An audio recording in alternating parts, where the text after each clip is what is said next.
नमस्कार दोस्तों, मैं पवन। कहते हैं कि जब दिल किसी के प्यार में गिरफ्तार होता है तो इंसान जमाने की परवाह करना छोड़ देता है। इस प्यार का परिणाम इतना भयानक हुआ कि एक इंसान 16 टुकड़ों में तब्दील हो गया।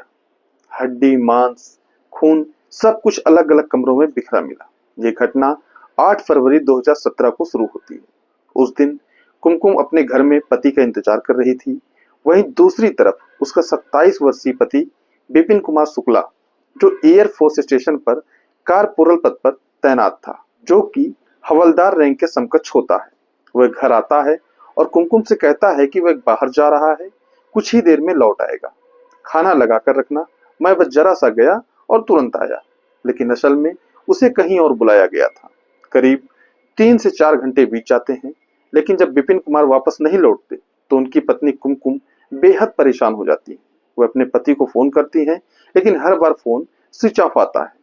कुमकुम यह देखकर और भी घबरा जाती है और आखिरकार कुमकुम एयरफोर्स स्टेशन पहुंचती है, क्योंकि उनका घर वहीं बगल में स्थित सरकारी आवास में था। वहां पहुंचकर वह सीनियर अधिकारी सुरेश पटेल से कहती है कि उनके पति विपिन कुमार शुक्ला 3-4 घंटे पहले कहीं गए थे और अब तक लौटे नहीं हैं, जबकि आमतौर पर जब भी वे बाहर जाते हैं तो अधिकतम 1 घंटे के भीतर वापस आ जाते हैं, क्योंकि उन्हें अपने बच्चों से गहरा लगाव है। सीनियर अधिकारी हंसते हुए बात को टाल देते हैं और कहते हैं कि अरे पति हैं, आ जाएंगे, ज्यादा चिंता मत करो। 4-5 घंटे बीत जाते हैं, लेकिन विपिन का कोई पता नहीं चलता है। अधिकारियों की ये लापरवाह प्रतिक्रिया सुनकर कुमकुम भारी दिल से अपने बच्चों को लेकर घर लौट आती है, लेकिन अंदर ही अंदर उसका दिल धड़क रहा होता है कि कहीं कुछ अनहोनी तो नहीं हो गई है। कुमकुम रात किसी तरह काटती है, लेकिन बेचैनी हर बीतते पल के साथ बढ़ती जाती है। हर दरवाजे पर कान, हर आहट पर नजर, मगर ना तो फोन बजा और ना कोई खबर आई। सुबह होते ही कुमकुम फिर से पति की तलाश में निकल पड़ती है। आसपास परिचित हर किसी से पूछती है, लेकिन कोई कुछ नहीं जानता। वक्त बीतता जा रहा था और उसके मन का डर अब हकीकत में बदलने लगा था। और आखिरकार कुमकुम नजदीकी थाने बिसियाना एयरफोर्स स्टेशन के पास स्थित पुलिस चौकी पहुंचती है। उसकी आंखों में घबराहट थी और आवाज में कंपन। वह दरोगा के सामने हाथ जोड़कर कहती है, साहब, मेरे पति विपिन कुमार शुक्ला, जो कारपोरल के पद पर तैनात हैं, वह कल रात से लापता हैं। ना कोई खबर, ना कोई फोन। कहीं कुछ गलत तो नहीं हो गया? लेकिन पुलिस वालों ने भी वही बेरुखी दिखाई। दरोगा कुर्सी पर पैर फैलाते हुए बोला, आ जाएंगे, थोड़ा सब्र रखो, इतनी जल्दी घबराने की जरूरत नहीं है। कुमकुम की आंखों में आंसू आ गए। उसे समझ नहीं आ रहा था कि ये लोग उसकी पीड़ा समझ नहीं रहे हैं या समझ कर भी अनदेखा कर रहे हैं। धीरे धीरे यह घटना के 12 से 13 दिन बीत जाते हैं। फिर वह अपने ससुराल वालों को, जो गोंडा में रहते हैं, उन्हें पूरी बात बताती है। इसके बाद घर में रोना धोना शुरू हो जाता है, क्योंकि 12 से 13 दिन बीत चुके थे, लेकिन उनका बेटा अभी तक नहीं मिला था।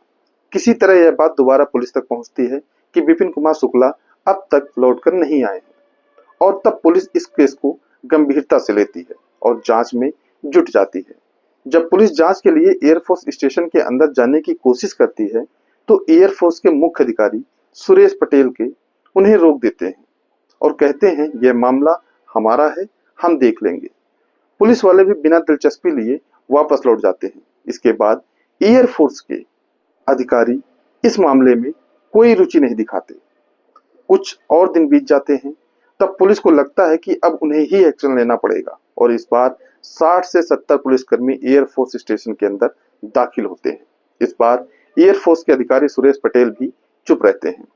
पुलिस जब विपिन कुमार शुक्ला को आखिरी लोकेशन चेक करती है तो चौंक जाती है, क्योंकि वह लोकेशन सीधे एयरफोर्स स्टेशन के मुख्य अधिकारी सुरेश पटेल के घर के पास ही दिख रही थी। जैसे ही यह जानकारी मिलती है, पुलिस के 30 से 40 एयरफोर्स अधिकारी भी उस जगह पहुंच जाते हैं जहां से विपिन कुमार शुक्ला लापता हुआ था। इस दौरान पुलिस अपने साथ डॉग स्क्वाड को भी लेकर जाती है। जैसे ही डॉग स्क्वाड जांच शुरू करता है, खोजी कुत्ता सूंघते सूंघते सुरेश पटेल के घर की ओर बढ़ने लगता है। घर के अंदर पहुंचते ही वह चारों ओर घूम कर सूंघना शुरू करता है और फिर अचानक एक पॉलीथीन को अपने दांतों में दबाकर बाहर ले आता है। पुलिस जैसे ही पॉलीथीन खोलती है, सभी दंग रह जाते हैं। उस पॉलीथीन में मांस के टुकड़े और कुछ कपड़े मिले थे। यह देखकर पुलिस की शंका और गहरा जाती है। पुलिस तुरंत कुत्ते को दोबारा घर के अंदर भेजा जाता है। वे सूंघते सूंघते एक बॉक्स, फ्रिज, अलमारी और चारपाई के कोने सहित कई जगहों से और भी पॉलीथीन बरामद करते हैं। कुल मिलाकर 16 पॉलीथीन पुलिस के हाथ लगते हैं और अब यह मामला और भी रहस्यमय हो जाता है। पुलिस उन मांस के टुकड़ों को पोस्टमार्टम के लिए भेज देती है और जब पोस्टमार्टम की रिपोर्ट आती है तो वे चौंक जाते हैं, क्योंकि उन मांस के टुकड़ों में 2 लोगों के शव के अवशेष होते हैं। जांच के बाद पुष्टि होती है कि उनमें से एक शव विपिन कुमार शुक्ला का था और दूसरा शव खुद सुरेश कुमार की पत्नी का। इसके बाद पुलिस सुरेश पटेल को गिरफ्तार कर लेती है और जब पुलिस सुरेश पटेल से पूछताछ करती है तो वो पहले वह कुछ भी न जानने का नाटक करता है, लेकिन जैसे ही पुलिस अपने तरीके से सख्ती बरतती है तो वह ऐसी सच्चाई बताता है जिसे सुनकर खुद पुलिस भी दंग रह जाती है। ये मामला प्रेम प्रसंग का था। सुरेश पटेल की पत्नी अनुराधा पटेल, जो कि 5 महीने की गर्भवती होती है, उसका संबंध किसी और से नहीं बल्कि विपिन शुक्ला से था। विपिन शुक्ला से अनुराधा की पहली मुलाकात साल 2015 में एक समारोह के दौरान हुई थी। संयोगवश वे दोनों आपस में टकरा गए, जिससे अनुराधा नाराज हो गई और वह विपिन को अपशब्द करने लगी। लेकिन वक्त के साथ यह नफरत धीरे धीरे प्रेम में बदल गई। दोनों अक्सर मिलने लगे और उनका रिश्ता अवैध संबंधों तक पहुंच गया। अब वे आए दिन मिलते और साथ समय बिताते थे। लेकिन तभी सुरेश पटेल को अपनी पत्नी पर संदेह होने लगा था और उसने कई बार विपिन को अपने घर के आसपास देखा भी था। जब उसने अनुराधा से इस बारे में पूछा तो उसने बहाना बनाते हुए कहा, आप अक्सर घर से बाहर रहते हैं और हमेशा व्यस्त रहते हैं, इसलिए मैं कभी कभी विपिन से जरूरी सामान मंगवा लेती हूँ। लेकिन सुरेश का शक बढ़ता गया और 8 फरवरी की रात बिना बताए वह करीब 9 बजे घर पहुंचा। उस दिन अनुराधा ने अपनी प्रेमी विपिन को घर बुलाया हुआ था और जब सुरेश घर के अंदर गया और अपने कमरे में पहुंचा तो उसने अनुराधा और विपिन को आपत्तिजनक स्थिति में रंगे हाथों पकड़ लिया। यह देखकर सुरेश का गुस्सा 7वें आसमान पर पहुंच गया। उसने पास में रखा लोहे का रॉड उठाया और गुस्से में विपिन और अनुराधा के सिर पर बार बार वार करने लगा। जबरदस्त हमलों से दोनों की मौके पर ही मौत हो गई और उसके बाद सुरेश ने शवों को ठिकाने लगाने का फैसला किया। उसने एक तेज चाकू की मदद से उनके शवों के टुकड़े टुकड़े किए, फिर उन टुकड़ों को पॉलीथीन में पैक कर इधर उधर छुपा दिया। ये सच्ची घटना हमें सिखाती है कि प्यार, विश्वास और रिश्तों की डोर बेहद नाजुक होती है और अगर इन रिश्तों को सहेजा नहीं गया तो अंजाम ऐसा भी हो सकता है जो सुनने वालों की रूह तक हिला दे।